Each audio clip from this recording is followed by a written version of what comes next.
দর্শক, শারদীয় দুর্গাপুজো উপলক্ষে সরকারি যে 4 দিনের ছুটি, সেই ছুটিতে কিন্তু বাংলাদেশের প্রত্যেকটি পর্যটন নগরীতেই পর্যটকদের উপচে পড়া ভিড় আমরা লক্ষ্য করেছি। ঠিক তারই ধারাবাহিকতায় পর্যটন নগরী সাগরকন্যা কুয়াকাটায় হোটেল মোটেল এবং রিসোর্টগুলো একেবারেই কোনো ফাঁকা নেই। এবং এই যে 4 দিনের ছুটি, সেই 4 দিনে কিন্তু পর্যটকদের যে উপচে পড়া ভিড়, সেই ভিড় কিন্তু আমরা গতকাল থেকেই লক্ষ্য করেছি।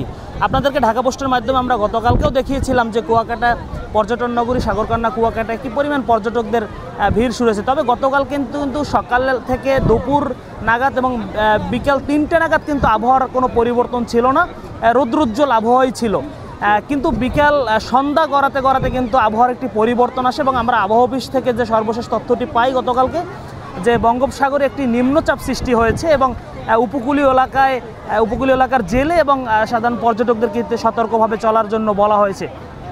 এরপরেই কিন্তু রাত 10টার পরে পুরো উপকূল জুড়ে পর্যটন নগরী কুয়াকাটা সহ উপকূল জুড়ে ভারী এবং মাঝারি বৃষ্টিপাত এবং বাতাসের সৃষ্টি হয় এবং সেই বাতাস এবং বৃষ্টির কারণে কিন্তু কুয়াকাটার যে দর্শনীয় স্থানগুলো রয়েছে এবং সন্ধ্যার পরে সবচেয়ে জনপ্রিয় যে জায়গাটি যে ফিশ ফ্রাই মার্কেট, সেই ফিশ ফ্রাই মার্কেটে কিন্তু আমরা দেখেছি যে হাজারো পর্যটক কিন্তু বৃষ্টিতে আটকা পড়েছে। অনেকে আবার হোটেল থেকে বের হতে চাইলেও বেরোতে পারছিল না এত বৃষ্টির কারণে। আমরা দেখেছি যে রাতে কিন্তু তারা অনেক, বিশেষ করে সবচেয়ে বেশি ভোগান্তিতে পড়েছে নারী এবং শিশু পর্যটকরা। একটি পর্যায়ে কিন্তু অনেক পর্যটকরাই ভিজে হোটেলে গিয়েছে, সেই দৃশ্য আমরা দেখেছি। শুটকি মার্কেট, রাখাইন মার্কেট থেকে শুরু করে কুয়াকাটার কুয়া ফ্রাই মার্কেট, বিভিন্ন জায়গায় কিন্তু পর্যটকরা কালকে বৃষ্টিতে আটকা পড়ে এবং একটি পর্যায়ে রাত্র 12টা সাড়ে 12টার দিকে যখন বৃষ্টি থামে তখন আবার তারা কিন্তু হোটেলে যায়। তো এই যে ভোগান্তি, বৈরী আবহাওয়ার যে ভোগান্তি, এই ভোগান্তি কিন্তু পুরো পর্যটন নগরী কুয়াকাটায় আমরা পড়েছে। একই চিত্র কিন্তু আমরা সকাল থেকেও দেখেছি এবং আবহাওয়া অফিস আমাদেরকে জানিয়েছেন যে বঙ্গোপসাগরে সৃষ্টি হওয়া যে নিম্নচাপটি, সেই নিম্নচাপটি কিন্তু গভীর নিম্নচাপে রূপ নিয়েছেন এবং গভীর নিম্নচাপে রূপ নেওয়ার পর কিন্তু একটি আবহাওয়ার একদম এমন পরিবর্তন দেখা যাচ্ছে। পুরো উপকূলের আকাশ কালো মেঘে ছেয়ে গেছে এবং পর্যায়ক্রমে ভারী এবং মাঝারি বৃষ্টিপাত কিন্তু অব্যাহত রয়েছে এবং বাতাসের গতিবেগও কিছুটা বেড়েছে। তবে সব কিছু উপেক্ষা করে পর্যটকরা কিন্তু সৈকতে গোসলে উল্লাসে মেতেছেন। যদিও এই মুহূর্তে জোয়ার শেষের দিকে ভাটা লাগতে শুরু করেছে, কিন্তু যদিও প্রশাসন, টুরিস্ট পুলিশ তারা বারবার মাইকিং করে সতর্ক করার চেষ্টা করছেন যে এই উত্তাল আবহাওয়ার জন্য সমুদ্রে সাবধানতা অবলম্বন করে গোসল করা হয়। এবং কিন্তু পর্যটকরা কিন্তু অধিকাংশ পর্যটকরাই, বিশেষ করে তরুণ পর্যটকরা কিন্তু এই বাধা উপেক্ষা করে তারা কিন্তু পুরো সৈকতে 0 পয়েন্টের ডান এবং বাম পাশের পুরো 2 কিলোমিটার জায়গা জুড়ে কিন্তু তারা উল্লাসে মেতে আছে এবং নানা বয়সী পর্যটকরা কিন্তু খেলাধুলা করছে। কেউ ঘোড়ার পিঠে চড়ে সৈকতে ঘুরতেছে, বাচ্চারা বালু নিয়ে খেলা করতেছে বালিয়ারিতে, কেউ আবার উত্তাল সমুদ্রের ঢেউয়ে দূরে যাওয়ার চেষ্টা করছে। এরকম নানাবিধ পর্যটকরা কিন্তু সৈকতে উল্লাসে মেতেছে। প্রশাসনের নির্দেশনাগুলো তারা কোনোভাবেই তোয়াক্কা করছে না।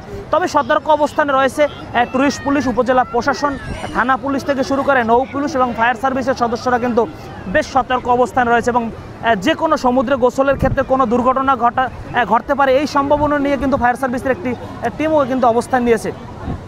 তবে হোটেল মোটেল এবং রিসোর্টগুলোতে আমরা খবর নিয়েছি যে অধিকাংশ হোটেল এবং রিসোর্টগুলোতেই কিন্তু আমরা দেখেছি তারা কিন্তু অনেক পর্যটক কিন্তু এখন পর্যন্ত হোটেলেই অবস্থান করছেন, কারণ বাইরে বৃষ্টি এবং বাতাসের কারণে বিশেষ করে বৃদ্ধ নারী অথবা যে শিশু পর্যটক যারা রয়েছে তারা কিন্তু হোটেলে অবস্থান করেছেন, কারণ এই বৈরী আবহাওয়ায় যে দর্শনীয় স্থানগুলো রয়েছে সেই সব জায়গায় সম্ভব হচ্ছে না।